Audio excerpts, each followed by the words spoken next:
Facebook stoppe des campagnes de désinformation iraniennes et russes. Le réseau social Facebook a annoncé mardi qu'il avait mis fin à des opérations de manipulation de grande envergure, initiées en Iran et en Russie et ayant pour cible l'Amérique latine, les États-Unis, le Royaume-Uni et le Moyen-Orient.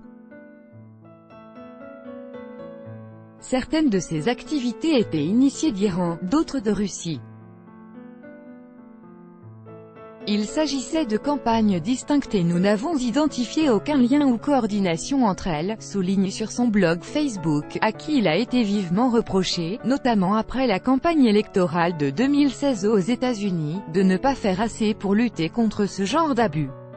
Les services de renseignements américains avaient révélé que des opérateurs russes s'étaient servis, entre autres, de Facebook pour tenter d'influer sur l'élection qui a mené Donald Trump à la Maison-Blanche. Moscou a toujours réfuté ces accusations.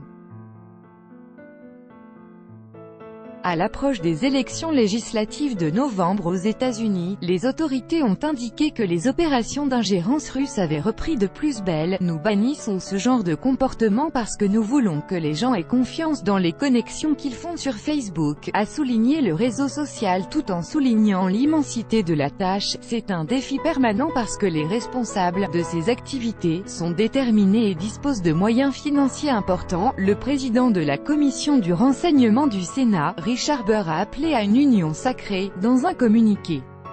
Pour lui, l'annonce de Facebook renforce sa conviction que le but de ces campagnes étrangères sur les réseaux sociaux est de semer la discorde, que la Russie n'est pas le seul acteur étranger hostile à développer ses capacités, et que pour contrer ces menaces il faut que les entreprises, les forces de l'ordre, le Congrès et les services de renseignement travaillent ensemble. Facebook a aussi reconnu qu'il n'était pas possible de s'attaquer seul au problème et indiqué avoir collaboré avec les forces de l'ordre, des experts et d'autres compagnies. Iran. Facebook a fermé 652 pages, groupes et comptes inauthentiques, initiés d'Iran et qui visaient des gens au Proche-Orient, en Amérique latine, aux États-Unis et au Royaume-Uni sur Facebook et d'autres services en ligne.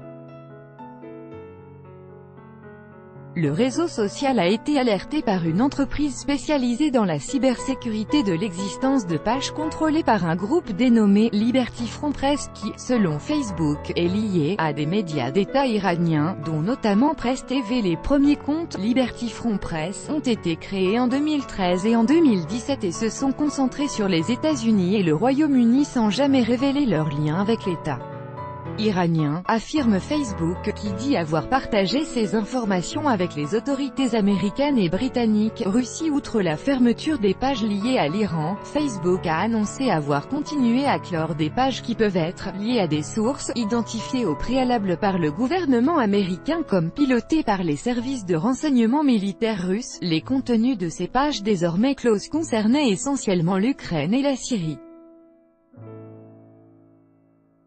Là encore, le réseau social a indiqué collaborer pleinement avec la police américaine.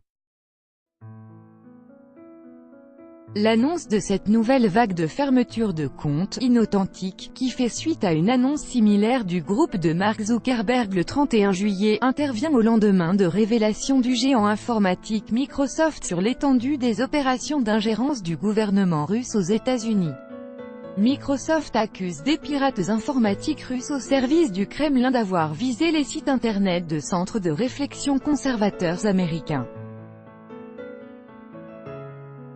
Le géant américain des logiciels a indiqué avoir fermé la semaine dernière 6 faux noms de domaine créés par le célèbre groupe de pirates FancyBear, considéré comme étant contrôlé par les services de renseignement russes.